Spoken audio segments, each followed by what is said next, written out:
I never thought love would come quietly. I always imagined it would burst into my life like fireworks, loud, bright, impossible to ignore. Instead, it arrived on a rainy Thursday morning, disguised as a man holding a paper cup of coffee and wearing a smile that felt strangely familiar.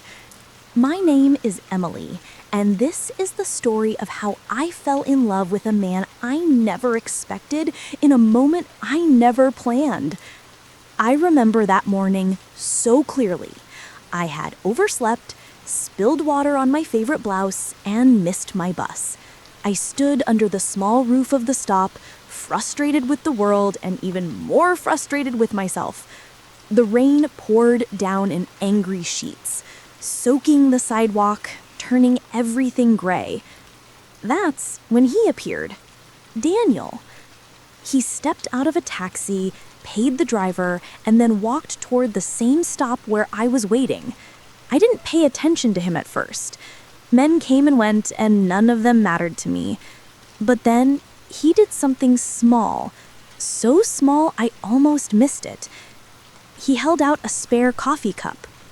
"Looks like you've had a rough morning," he said. "This might help."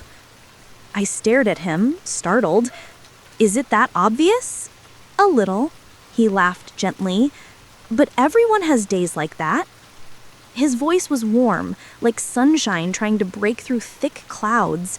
I took the cup, thanked him, and for a few minutes we stood in silence. But it wasn't the uncomfortable kind of silence. It felt peaceful. At that time, I thought it was just a kind gesture from a stranger. I had no idea that this man would become the center of my universe. We kept meeting after that. Not intentionally, at least not at first. Somehow, our schedules aligned. Same bus stop, same time, same quiet smiles before the day began. Slowly, our small conversations grew longer. He told me about his job as a graphic designer, how he liked drawing late at night because that's when the world felt still. I told him about my love for books, how stories were my escape from the chaos of daily life. He said he wanted to write a story someday. I said I wanted to read it. We fit in ways I didn't understand yet. But life has a way of testing you before giving you answers. One morning, he didn't show up. I waited longer than usual, pretending I wasn't waiting. Pretending I didn't feel a strange emptiness beside me. The bus came, and I told myself it didn't matter. He was just a stranger who brought me coffee once. But I felt the absence of his presence like a missing heartbeat. He didn't show up the next day either, or the day after that. I told myself I was ridiculous.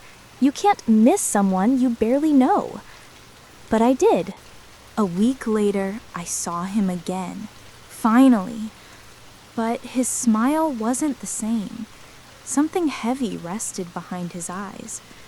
Before I could stop myself, I blurted, "Where have you been?" He looked surprised. "You noticed?"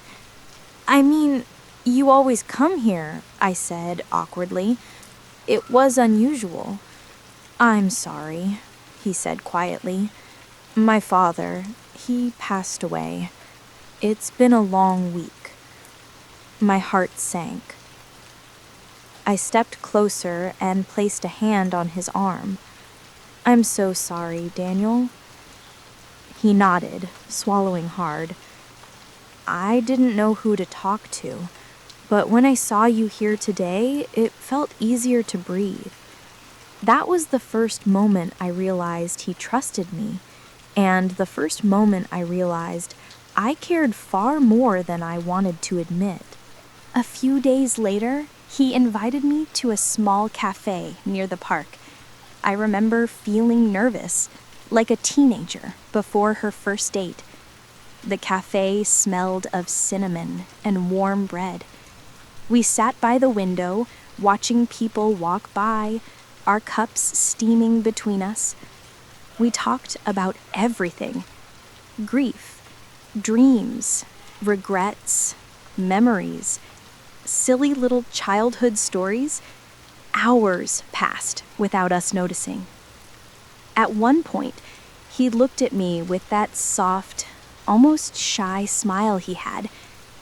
"You know," he said, "I always wondered why I kept running into you every morning. Now I think maybe it wasn't an accident." My heart felt like it flipped inside my chest. I smiled back. Maybe not. That was the beginning. Really, the beginning. Days turned into weeks. Weeks turned into months. And slowly, without either of us saying it out loud, we became something more than friends. I learned that Daniel loved the smell of old books, even though he rarely finished reading them. He learned that I talked in my sleep sometimes, especially after stressful days. I learned that he hummed when he cooked. He learned that I hated thunderstorms, but pretended to like them. We fit into each other's lives like puzzle pieces we didn't know were missing. But love, real love, isn't just made of soft moments. It's tested by storms. And ours came sooner than expected. He got a job offer, a big one, the kind of opportunity people dream of. The catch? It was in another country, on the other side of the ocean. When he told me, my heart cracked so loudly I thought he might hear it. "I don't want to leave you," he said, "but this is something I've worked for my whole life." I nodded, trying to stay strong. "You should take it." "But what about us?" he whispered. I looked at him, really looked at him. This man who gave me coffee on a rainy morning. This man who mourned his father with me. This man who smiled differently when he looked at me. "We'll figure it out. Love isn't limited by miles." He pulled me into his arms, holding me as if he wanted time to stop. Maybe I wanted that too. The next weeks were a blur of packing, late-night conversations, tears we pretended not to notice, laughter that tried to hide sadness. When the day came for him to leave, I went with him to the airport. He held my hands tightly. "Emily, when I come back, I want you to be the first person I see." "You will be," I said, my voice breaking. He kissed my forehead, then my lips softly, as if sealing a promise. And then he was gone. Long-distance love is a strange thing. It makes the world feel both enormous and incredibly small at the same time. We talked every day. Video calls, messages, voice notes. He showed me his new apartment, the city lights outside his window, the tiny desk where he worked. I showed him my new haircut, my attempts at cooking, the little joys and annoyances of my days. It wasn't easy. We fought sometimes, over nothing, over everything. We missed each other in ways that hurt, but we held on. Because love, real love, does not vanish with distance. It grows. And then, one day, after almost a year, he said, "I'm coming home." I didn't know how to breathe for a moment. "When?" I asked. "Tonight." I rushed to the airport so fast I didn't even grab a jacket. I stood there, shivering with cold and excitement, watching the doors where passengers walked out one by one. And then I saw him. He walked toward me with that same soft smile from the very first day. But this time, there was something new in his eyes. Certainty. Without a word, he dropped his bags, took my face in his hands, and kissed me. Not gently like before, but with every moment we had missed, every word we hadn't said, every emotion we tried to hide. "I'm home," he whispered. "Welcome back," I breathed. He pulled a small velvet box from his pocket.